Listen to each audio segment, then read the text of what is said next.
Assalamualaikum warahmatullahi wabarakatuh. Sampurasun dulur dangu sadaya di mana bae ayana.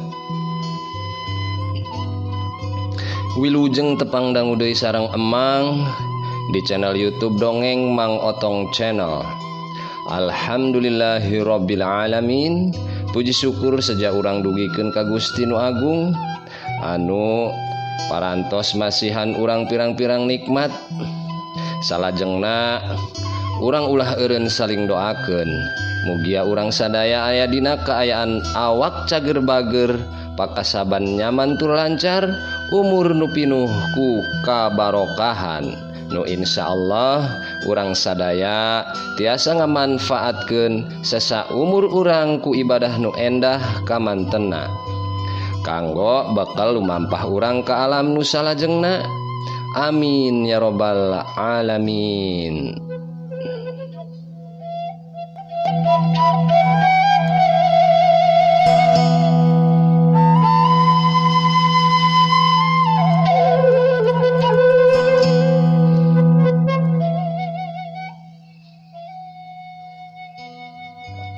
Sapertos biasa emang hatur nuhunkeun ka dulur dangu sadaya anu tos ngarojong kana nanjeurna Dongeng Mang Otong Channel. Oge ka dulur dangu sadaya nu nembe pisan manggihan channel emang, mangga di subscribe, teke tanda lonceng, like sareng komen. Kritik lan saran diantos ku emang di dieu. Sawangsulan deui hatur nuhun ka dulur sadaya.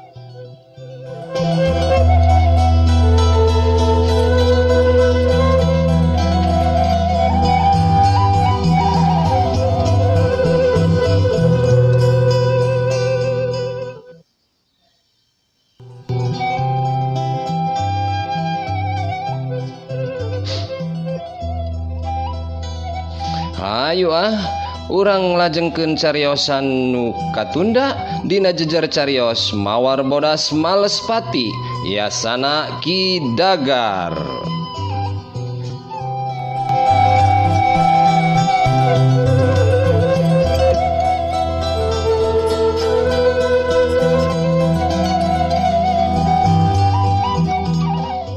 Ulah hilap curci kopina.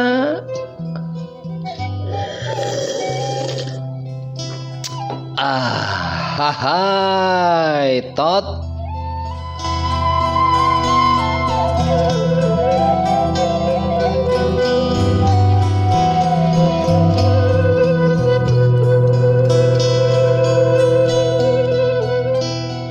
Mawar Bodas Malespati bagian kasalapan.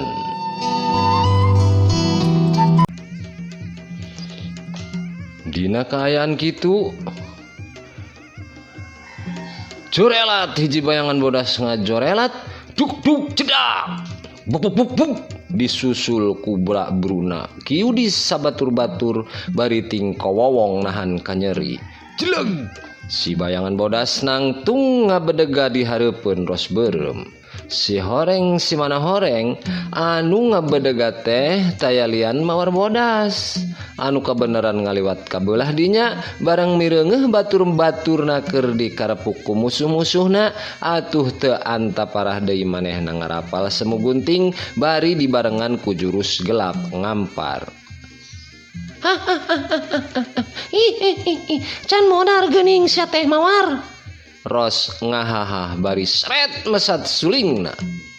Hiuk su jurus badak cehea anu ngandung tanaga jero pinuh dikerahkeun kana suling anu nyampeuk rek ngarujadkeun dada Mawar Bodas. Suling sakti ngaburilak ngaluarkeun cahaya bodas. Bledag! Sora teunggaran badak cehea manitarik kadengena. Celeng gedebut. Awak ros beureum ngaceleng nepi ka opat tumbakna. Sirahna cengkat orolo ngutahkeun getih beureum semu hideung mani lalambaran. Kulapes bru ros beureum teu inget di bumi alam. Ari mawar ukur nulak cangkeng awakna teu kerel-kerel, yakin ajian paku bumi akar jagat leuwih unggul ti tenggelan anu musuhna. Lumpat barudak, lumpat! Mireungeuh jegudna teu mangap mulia, kieu di leungit kawanina, pundukna ge masih nyeri jeung nyaksrak panas akibat tenggelan mawar. Boro-boro kudu neruskeun adu hareupan. Celeng manehna kadeukeut ros beureum. Ragayang ros dipayang, terus namah lumpat sakalumpat lampet teu nolih ka punduk anu nyeri. Ki Maman, Jumadi jeung Karim sarua maksakeun lumpat ngan Ki Buyut anu teu lumpat teh sing horeng manehna mah tiwas. Sabab barang dihancak ku semu gunting teh badana ngoleab labuh pas sirahna niban kana batu sisi jalan. Atuh sirahna bejad, uteukna busrat basret kana taneuh, kaayaanna matak pikawatireun pisan. Bisa jadi ieu teh hiji wawales kusabab samangsa hirupna manehna lamokot ku dosa, ngarampok, maehan jeung ngagadabah awewe teh geus jadi kabiasaan pagawean sapopoena. Mawar tengudag manehna hariwang ku kaayaan batur-baturna anu tadi meh bae teu kasalametkeun.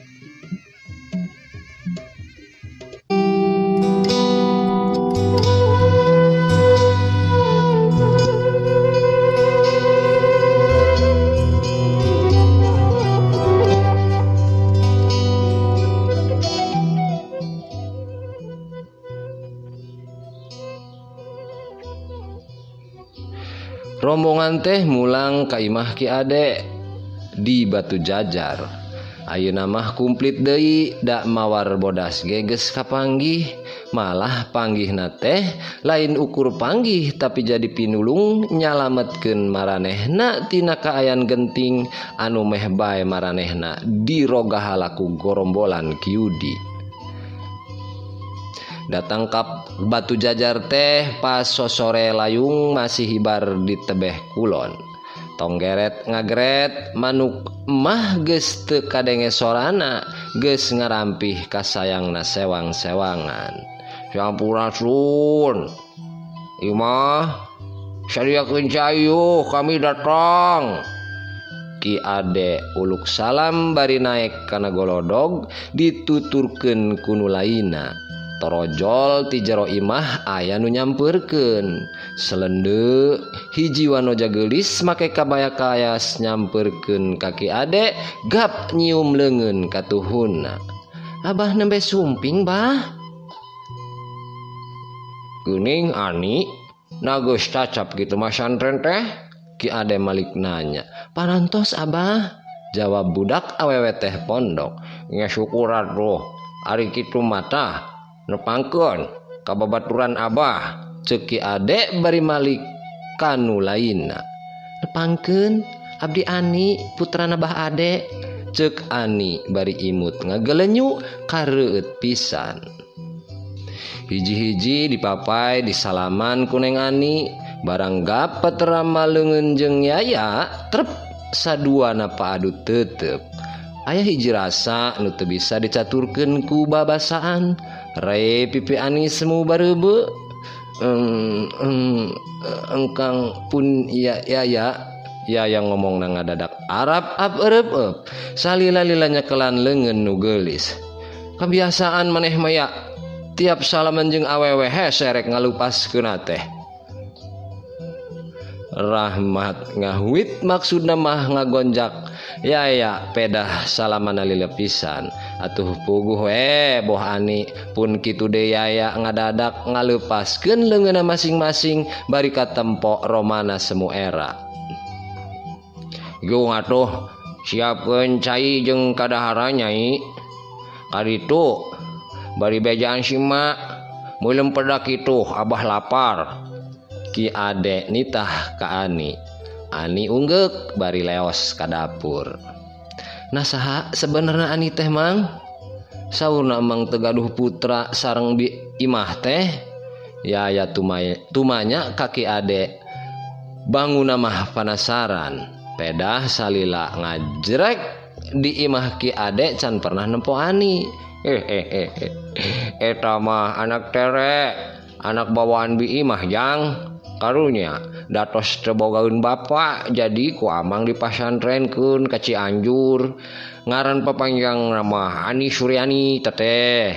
Ayeuna karek balik da geus tutug masantrenna meureun, jawab Ki Ade. Oh, katut kitunya mang, karunya teuing atuhnya Ani teh.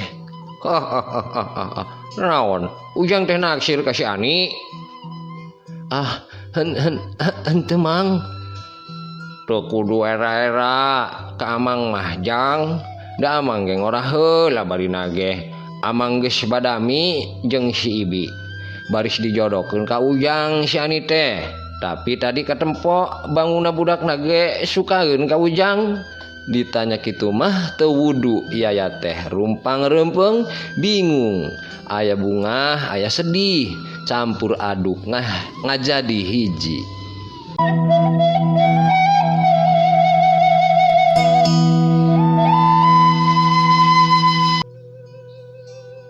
Bungahna da puguh hatena mah naksir ka Ani teh, ari sedihna apan puguh manehna teh sasat keur boga tujuan rek maluruh bari nginsapkeun nu jadi bapa, tapi pok manehna nyarita.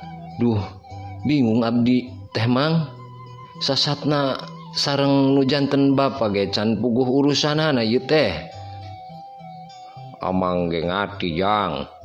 Hog ke deui urusan kawin mah gampang. Ke urang uruskeun heula si Yuhendi supaya beres hiji-hiji, ceuk Ade Manidaria. Nyai, ari urang kumaha? Rahmat Noel ka Mawar. Mawar ukur ngajawab ku imut ngagelenyu, padahal hatena mah surti kana naon-naon maksudna Rahmat.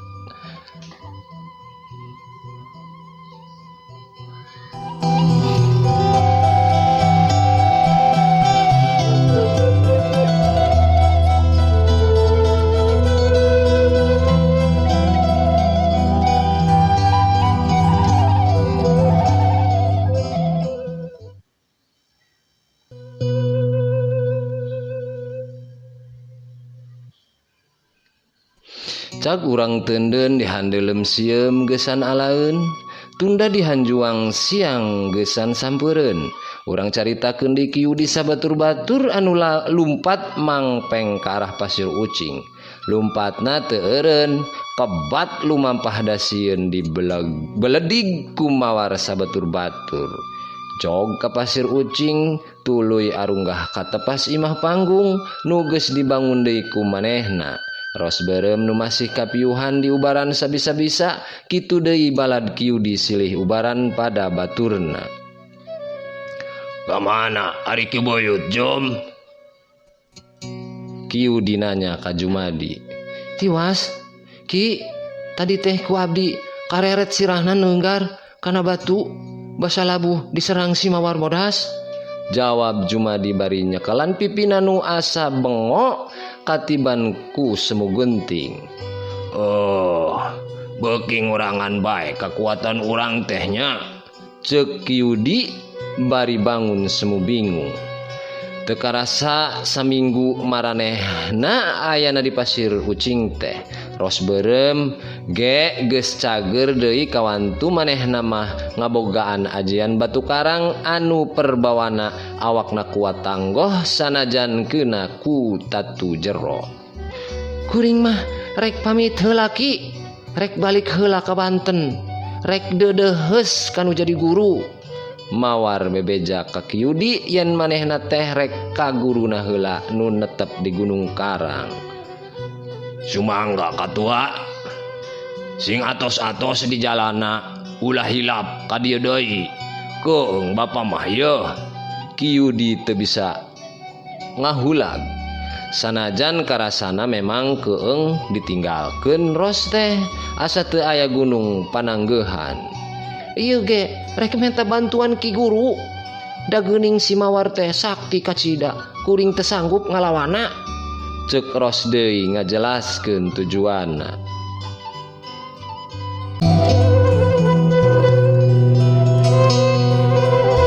Isukna Ros berem geus indit ti Pasir Ucing ngajugjug ka tempat guruna di Gunung Karang nu aya di Tatar Banten.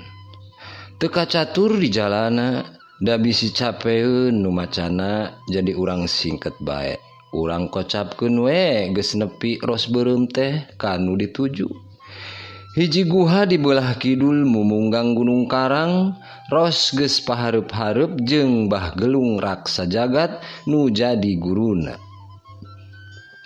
Guru, abdi teh sejada deheus sareng wawartos. Geuning sagala ilmu ti guru teh teu aya gunana. Mawar Jol nyarita kitu. Bah Gelung anu pangawakanana sedeng, awakna leutik tapi ngeusi teu katempo geus aki-aki, sanajan janggotna mah panjang ngarumbai boh kitu deui bukna panjang digelungkeun dina sirahna. Tapi sorot panon serta gerakna kawas karak umur 50-an, padahal umurna teh geus nincak 100 tahun. Caritakeun sing bener tur eces Nyai. Lain padubai nyarita teh. Bah Gelung rada muncereng ku sikap muridna anu nyaritana kurang sopan jeung teu puguh pihartieunana. Oh, sumuhun, sumangga guru. Kieu lalakon teh. Atuh derak-dek beros berem medar lalakonna.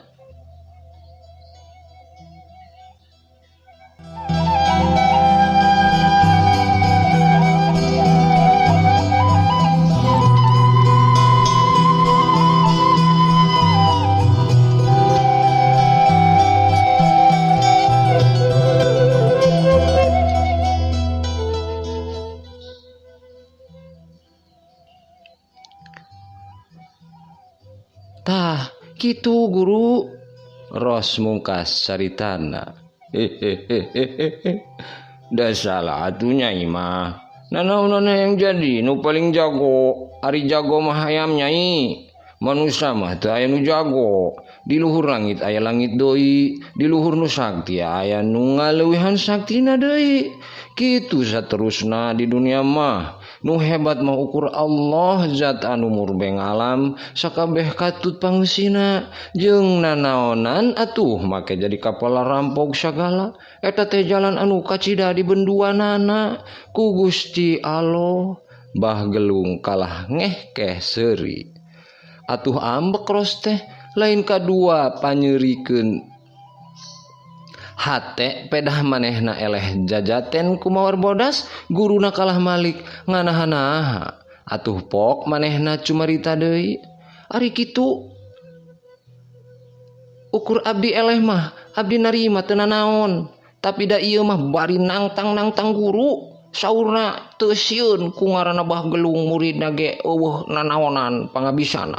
Atuh guruna ge moal beda jauh. Sok geroan guru anjeun rek dihuapkeun sakalian. Kitu cenah Bah. Ros mimiti ngahasut guruna.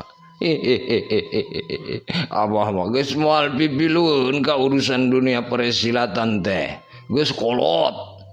Abah mah rek di dieu bae rek ngadeukeutkeun diri ka pangeran. Ari Nyai butuh pibaturun keur ngalawan musuh mah sampur bae Mamang Nyai si Eman Sulaiman dumukna ayeuna di Menes sampur bae ka ditu. Ari Ki Eman teh adi angkatna Bah Gelung, hiji jawara lumayan kahot di Tatar Banten mah. Sipatna barangasan teu kahop kasinggung hatena, sok hampang leungeun. Hatur nuhun guru, abdi seja nepangan Mang Eman di Menes, ceuk Ros bari rengkuh hormat. Oh, geura ka ditu. Hati-hati di jalana, jawab Bah Gelung ngajurungkeun.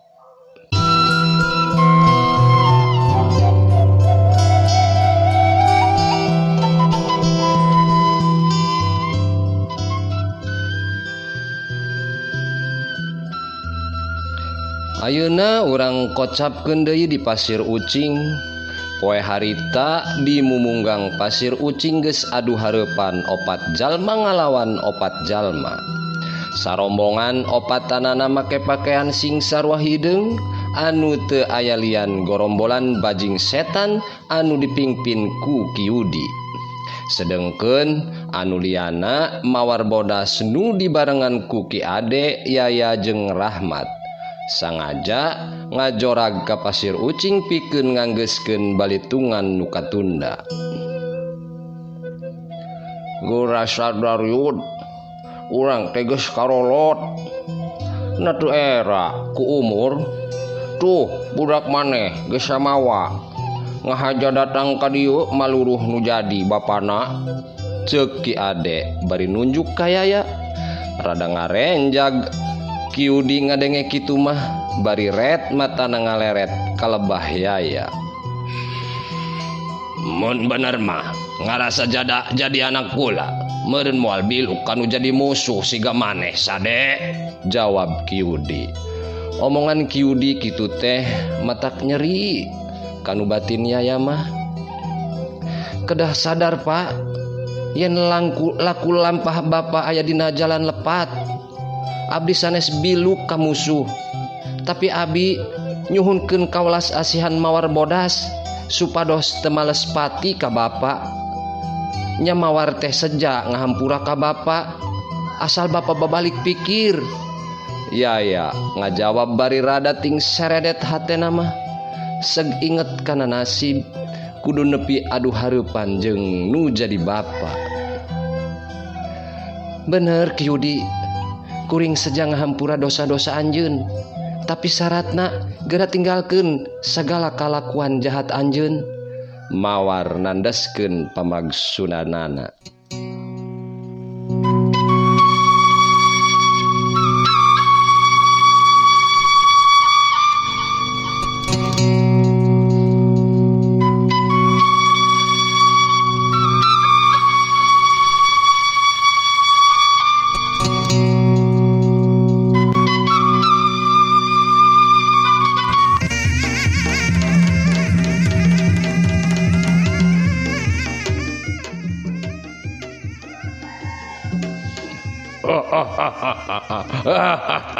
Sari yang ngatur kana hirup aing. Hebat. Aing rek nurut, tapi rasakeun heula bedog aing. Ngomong kituna teh bari serepet Kiudi ngalugas bedog da geus boga ijiran dilawan lemor mah mawar teh lain lawaneun. Atuh der bae galungan campuh. Mawar ngahareupan Kiudi, Ki Ade ngalawan Ki Maman, Rahmat Padungdung jeung Ki Karim, sedengkeun Jumadi ngagapruk ka Yaya.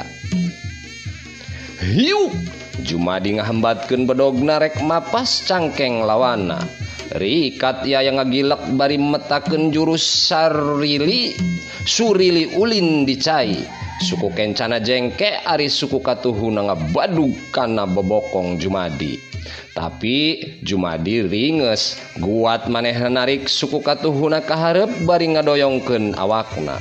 Seak, bedogna datang rek ngababad bitis. Ngagentak Yaya ngajeleng bari tetep nejehkeun sukuna kana sirah Jumadi dina gerakan heulang ngagalaprak. Tapi Jumadi teu eleh kesit, manehna ngagorentelkeun awakna ka tukang gurinjal. Hudang deui bari terus masang kuda-kuda. Sebrut deui Jumadi dina jurus sabta pangrecah, meunang mulungan ti jagudna Ki Buyut Jagalpati ngarah kana sababaraha bagian badana Yaya. Yaya rada ripuh, manehna ukur cungkat cingceut teu bisa males narajang sabab jurus sabta pangrecah teh datangna estuning gancang pisan bari ngarahna sakaligus ka sababaraha bagian badana. Kaya kieu mah cilaka, bisa beak tanaga teu puguh, geurentes hate Yaya. Mikir ka pabelah dinya, teu mikir panjang deui, sret bae manehna nyabut kujang Kiai Lodaya Kuning, pusaka karuhun anu salila ieu can pernah digunakeun.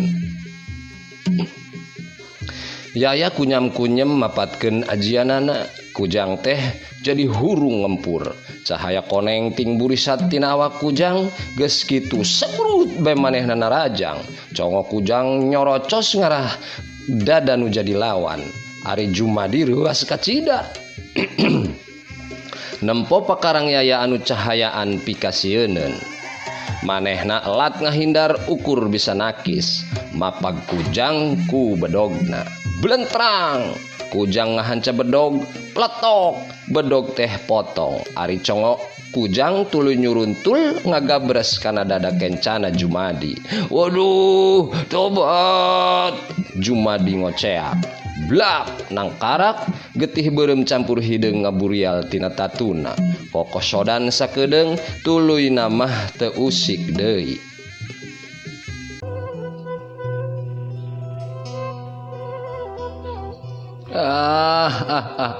Hai tot dulur dangu sadaya waktos nahoreng tecekap emang tunda heula ieu carita insyaallah di waktu nu salajengna urang tiasa patepang deui neraskeun lanjutan caritana sakali deui emang ngucapkeun hatur nuhun nuntos ngarojong ka channel emang nuntos coret-coret dina kolom komentar saran lan kritikna mugi tiasa ngabangun channel emang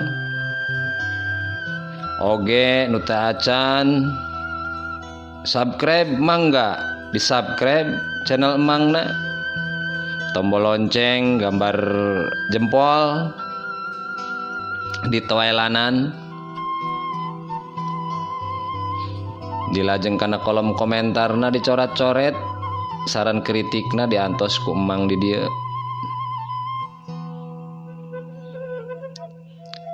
sakali deui emang nyuhunkeun dihampura oge tina sagala kalepatan tina kecap ucap bahasa Sundana atanapi dina pamedaran dongengna tapi nu pasti mugia dongeng emang ieu janten pelipur lara pengobat rindu terutami kanggo dulur dangu nunuju tebih sareng palemburanana. Akhiru kalam wassalamualaikum warahmatullahi wabarakatuh. Permios.